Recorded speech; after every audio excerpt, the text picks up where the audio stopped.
Hello and welcome to Wineskins, a program featuring reflections on the lives of the saints and the sacred scriptures, along with a variety of topics and issues from a Catholic perspective. I'm your host, Father Jim Korda. Our show is sponsored by the annual Bishop's Appeal, the Catholic Communication Campaign, and St. Paul's Catholic Books and Gifts, a division of the Society of St. Paul. On our show today, I will interview Jessica Robinson, Executive Director for the St. Vincent de Paul Society for Mahoning County. We will also hear more about the life of Blessed James Alberione and the readings for this feast of our Lord Jesus Christ, King of the Universe. That and more on Wineskins. In our current issue segment, I will speak with George Garchar on Catholic Charities. George Garchar, welcome to Wineskins. Thank you, Father Korda. Glad to be here. I know as Executive Director for Catholic Charities for both Stark and Portage County, there's really a lot that your agencies are doing. So tell us what keeps you busy these days. All right, I'd be glad to do that. We have our standard services. I know I've been on the show before and talked about those, but just in quick review, really all of the Catholic Charities in the Diocese of Youngstown, a lot of our focus is on what we call basic needs assistance. So that's helping people that are in danger of being evicted or having their utilities turned off. Food is another big area of our service. I think our agency, probably more than the other agencies, really have a focus on our food pantry, and our numbers have continued to grow there. And then we have our First Step program, which is, I think, pretty well known, where we help families with really starting with expectant moms through families with children up to the age of 3. We help with material assistance, diapers, formula, clothing, as well as, parenting, sort of light education and case management around parenting skills and so forth. We have, of course, our seasonal programs, Christmas and back to school and all of those kinds of things. And then each of the sites have unique programs. I won't go into detail today. I know I've talked about those in the past. But just in terms of busyness, it's, our focus and our goal is really revolves around those basic services. But like any small business, in a sense, you've got all these other things, life happens. And so there's just dealing with the day-to-day sort of little emergencies that come up, personnel issues, client issues. In our Ravenna site, we have our Caritas Cafe, which is designed really for people just to drop in, get a cup of coffee, get some light breakfast, socialize. But anytime you have a group of people that, have stresses in their life, there's some stress that sort of gets acted out, so we have to deal with that. And it gets sometimes very busy and challenging. But I always try to remind myself that I'm blessed to be able to do this work and to be able to make a living doing this work. So on the tough days, I have to remind myself of that. Before we get into some of the new programs that's happening in the agencies, I would probably be safe to say that every day is not the same. There's always something that kind of creeps in, but that's what life is all about, isn't it? Correct. And your agencies, like all the Catholic Charities agencies, are equipped to deal with whatever happens. What would be some unusual things that happen in your agencies? One example would be if we'll get folks that'll walk in and really they're just sort of lost as to where they can go for help. Sometimes people will come to a community, they think they have a job or they have a friend, and that doesn't go so well, and then they're just sort of stuck, really. And then so we're challenged to try to help them within the resources that we have. There have been a couple of folks in Ravenna that essentially are homeless, and we don't really have a homeless shelter that we run, and we try to coordinate with the other agencies, but there are times when there just isn't a place for various reasons for them to go, and we do the best we can, like we'll allow them to leave their stuff with us. It starts out to be a day or two, and then it lasts longer. And then in one case, the gentleman he was in jail, and so we were with this stuff, and we weren't sure what to do with it or how long we needed to keep it. So that's, I guess, some of the unusual situations. In our last few minutes, just tell us about some of the new programs that are being started. Well, I'll mention, I guess, one in particular that we're proud of. It's our furniture program out of the Canton office, and this is an example of something that really evolved out of a need. Our administrative assistant, who typically answers the phones, noticed that we were getting a lot of calls from people needing furniture.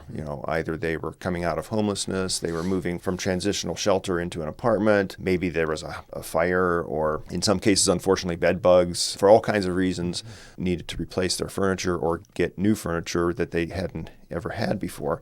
And so we really this year started a program, and we were very fortunate to get a grant to provide that furniture. And the way we do it, rather than reinvent the wheel, is we struck up a partnership with Habitat Restore. And what we do is we essentially buy gift certificates from them at a discount. So they give us like a 20% discount. And the furniture is really inexpensive to begin with. And then we use those gift cards or vouchers to allow our clients to then purchase what they need. And we have criteria set up, and it's not just anyone that wants furniture can get it. There, obviously there's rules and policies around how we do this. But it's been very successful. We've helped well over 60 families already. George, in closing, tell us how the folks that are listening could help your agencies, especially as we come to the holidays. Monetary donations are always welcome because that allows us the flexibility to do what we need at a given time. But certainly material donations as well are helpful. Many parishes are involved with our Christmas gift distribution, so participate with your parishes on that. Obviously, the Bishop's Appeal is always something that we'd like to see people give to their abilities. Volunteer, call the office if you think you might want to volunteer, and we'll do our best to find a placement that way as well. And then prayer, always, keep us in your prayers. George Garchar, is always a pleasure to have you with us and enlightening us on the wonderful programs in Stark and Portage Counties. Thank you. Thank you, Father Korda. For Wineskins, I'm Father Jim Korda. The Feast of Blessed James Alberione is celebrated today. To tell us more about this religious founder and innovator is Pam Pasquale. She is from St. Charles Church in Boardman. Father James Alberione, founder of the Pauline family, was born in Italy on April 4, 1884. At the age of 16, James entered the seminary of Alba. On June 29, 1907, he was ordained a priest. During his time as an assistant pastor, he met a young Joseph Giacardo, his future helper, now Blessed Timothy. Father Alberione had come to understand that the Lord was guiding him as a young priest toward a new mission to preach the gospel to all peoples in the spirit of St. Paul, using the modern instruments of communications. Thus, on August 20th, 1914, Father Alberione initiated the Pauline family in Alba, founding the Society of St. Paul. With the help of the young sister, Teresa Merlo, they began a second congregation the following year, the Daughters of St. Paul. Having already begun the magazine, The Pastoral Life, for parish priests, he eventually began the weekly magazine called The Christian Family, striving to nourish the Christian life of families. The goal that Father Alberione wanted his spiritual sons and daughters to pursue above all else was complete conformation to Christ and his way of life. His ultimate goal was to have them embrace the whole Christ, way, truth, and life with one's entire being, mind, will, heart, and physical energies. Father Alberione died at the age of 87 on November 26, 1971. In his last hours, he was comforted by the visit of Pope Paul VI, who had never hidden his admiration and veneration for him. James Alberione was declared blessed by Pope St. John Paul II on April 27, 2003. For Wineskins, I'm Pam Pasquale. Joining me now is Jessica Robinson, who is the Executive Director of the St. Vincent de Paul Society for Mahoning County. Jessica, it's a pleasure to have you on Wineskins. Thank you for having me. The folks that are with us, we'd like to let them know that it's going to be a two-part series, so we'll try to talk as much as we can in this first part, and then we're going to join you again right before Christmas, and so we'll kind of hear more about St. Vincent de Paul then. But let's begin, first of all, by you telling us a little bit about yourself, so the folks that are with us can get a little more familiar with you. Sure. So like you said, my name's Jessica Robinson. I am the director for Mahoning County District. I started with St. Vincent de Paul about 3 years now, and I started as an intern when I was just at YSU, and I was doing their social networking, and I just really fell in love with it. So I've just kind of brought myself up from there and just really fell in love with what I do. That's wonderful. We know that St. Vincent de Paul has a very rich mission, and they've been here in the Valley, but also in the diocese for a long time. And so Please tell the folks that are with us a little bit about the mission of St. Vincent de Paul. Sure. So St. Vincent de Paul is a national nonprofit organization. It's a Catholic lay organization. So men and women throughout the entire world, they come together, and we refer to them as Vincentians, and they provide various services for people in need. Here in the Valley, we really focus on feeding the hungry, and we do so through our food pantry and our dining hall. Let's talk a little bit more about the mission, because that's really what drives St. Vincent de Paul. But any kind of organization in the church, you have to have a goal, you have to have a mission. And why is it so important for you and the folks that work with you to feed the hungry? So unfortunately, best case scenario would be that we put ourselves out of a job tomorrow. Poverty is over and everything is solved. Unfortunately, through the past years, we can see that is not occurring. And so we are here to provide for people that are in need. Now, sometimes there are people that are stuck in poverty, but sometimes it's just mother who needs groceries. It's a husband who just lost his wife in their older age. It's truly anyone that just needs that extra assistance, and we just really provide for them, and we make sure that there's a hot meal. We make sure that they have a food box for the month. So we just really focus and make sure that those necessities are there for them when needed. There's a new location, obviously, for St. Vincent de Paul that we'd really like to highlight, and it's really in cooperation with one of our sister churches. Yes. So tell us a little bit about the new kitchen at St. Vincent de Paul. Sure. So we were just blessed with moving to a new location. It is in the basement of St. Cyril Methodius Church. The address to that is 252 East Wood Street in Youngstown, and it's actually located across the street from our food pantry, which is part of Our Lady of Mount Carmel. So our new kitchen, it's open Monday through Friday, 11 to 12:30 for a lunch, and then Saturdays for a breakfast from 10 to 11. So the diocese has been wonderful with us, just really inviting us in, and they know what our mission is, they know what we do, and they were excited to really become a part of it.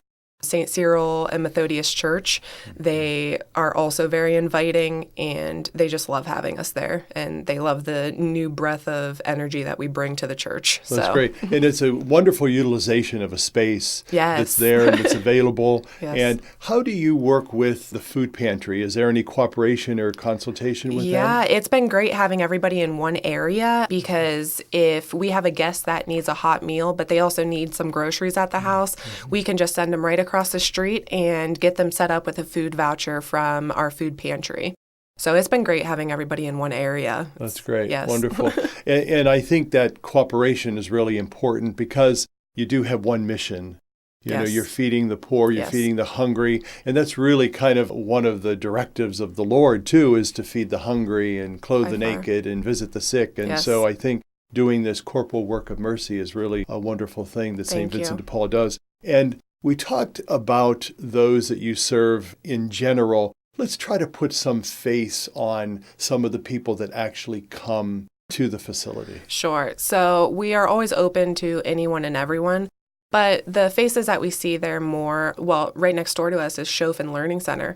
So we've actually been seeing some of their students. We are located really close to YSU also. So some of those students that are from afar, they have found us and they are coming down for hot meals. But like you said, we also see just people that do live on the streets, and they come in for that hot meal. They come in to rest their head. It's something to not only see, but it's a different experience once you are actually serving them. How do you get to know these people? Because I would imagine that the folks that work and minister at St. Vincent de Paul get to know the people, because some of them are probably regulars. Oh, by far.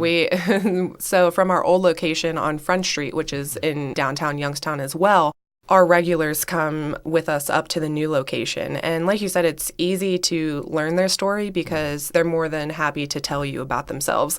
And you sit with these people and they become somebody that you talk to on a daily. I can run into them and be like, hey, friend, how are you today? And they'll let you know. But I will say that they are the most gracious people I have ever met. They are thankful for what we provide, and they make your hardship seem like nothing, because they are happy that their feet were on the ground today when they woke up. Let's talk about the many people that help at St. Vincent de Paul, because in order to do what you do, you need a lot of people. So let's talk about the volunteers. Sure. So the volunteers, our main groups come from our parishes. In each parish, there is a St. Vincent de Paul conference within that parish, and they are very dedicated to helping the district succeed in what we do. So they will come down with their groups. They will sponsor a week, and they will usually make a monetary donation to provide the meals for the week. And then they also come with their group to serve. They usually have about 8 to 10 volunteers that come with their groups. But it's not only limited to parish conferences. We also invite businesses from around the area to come down, serve for a day, see what we're about. So we have businesses come down, and also schools, Ursuline and Mooney. They're always coming down with their student groups, and they are there throughout the year as well. Like you said, it takes quite a force of people to make this happen, but they are dedicated and they love being with us. In our final minute, give us the times and the hours and the location of St. Vincent de Paul. Sure. So our dining hall is 252 East Wood Street, and that is in Youngstown in the basement of St. Cyril Methodius. Monday through Friday, we serve meals from 11 to 12:30, and Saturday, we serve from 10 to 11 a breakfast. Jessica Robinson, it's a pleasure to have you on Wineskins. We look forward to your presence again the day before Christmas, and to tell us a little bit more about the wonderful work of St. Vincent de Paul here in Mahoning County. Thank you for your ministry and your vocation, and to all those who work with you. Thank you for having us. For Wineskins, I'm Father Jim Korda. To receive more information on that and other issues, and to listen to Wineskins, visit the website of the Catholic Diocese of Youngstown at www.doi.org. Stay with us. We'll be back in a moment. I am Marino. Je suis Marino. I am Marino. I believe that we are all connected to each other, and that is the gift of compassion that unites us and makes us one. It doesn't matter what language, culture, or tradition we come from. We can share compassion wherever we are. Marino, an American Catholic organization of priests and brothers, has been reaching out to those in need for nearly 100 years in 26 countries throughout the world. Marino dedicates 86 cents of every dollar donated to their programs, and with your help, they can do more. Missioners, workers, volunteers, supporters, we are all Marino. I am Marino. Yo soy Marino. I'm Father Mike, and I am Marino. I am Marino. I am Marino. I am Marino. I am Marino. I am Marino. I am Marino. 33 million Americans have descended into poverty. And as their futures fall, so does our nation's. They say America is the land of opportunity, but for some, life isn't so easy. Right now in America, 1 in 6 children lives below the poverty line. That's nearly 13 million children of all races, all across our country. Where do you draw the line and get involved? You can make a difference in more ways than you think. Go to povertyusa.org today, because 1 in 6 children in poverty is one too many. A message from the Catholic Campaign for Human Development.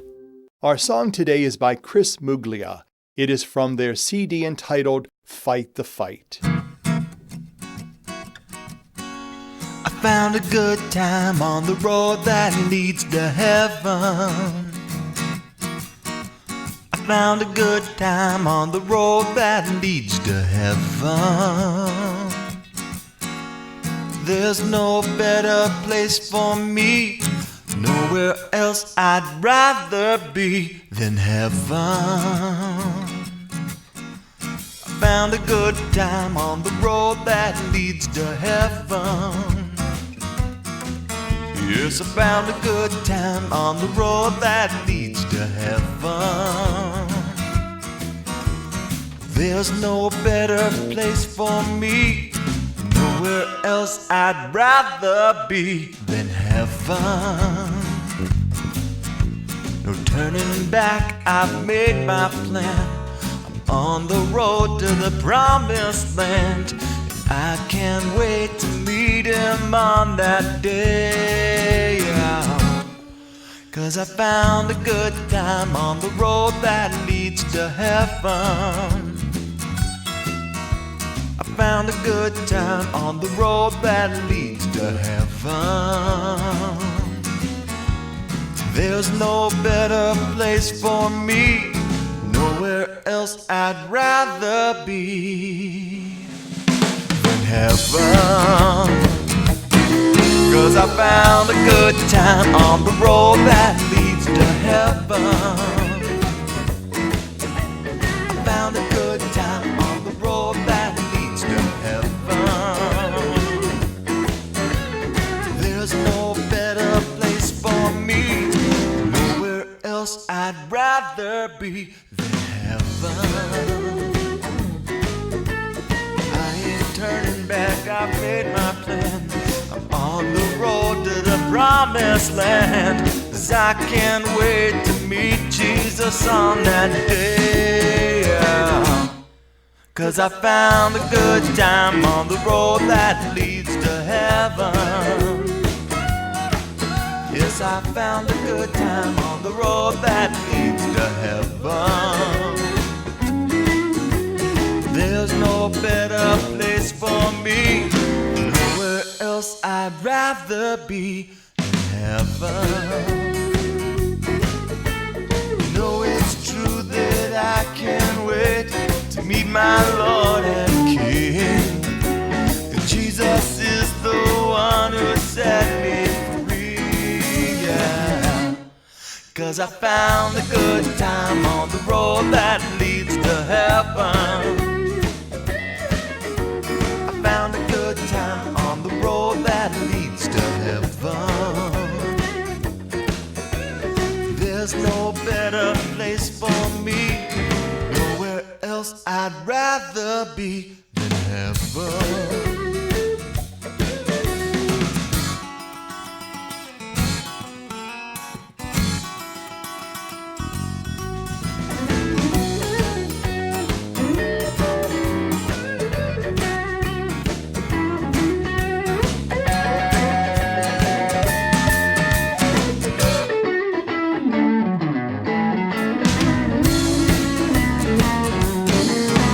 I found a good time on the road that leads to heaven.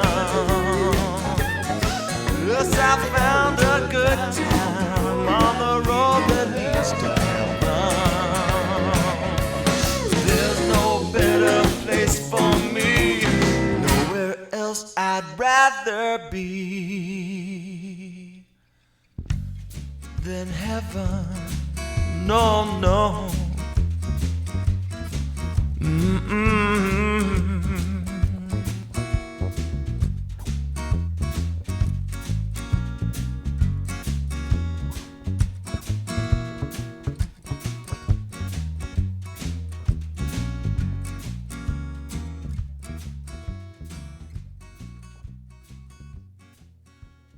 Our scripture reflections for this feast of our Lord Jesus Christ, King of the universe, will be by Father Larry Frient.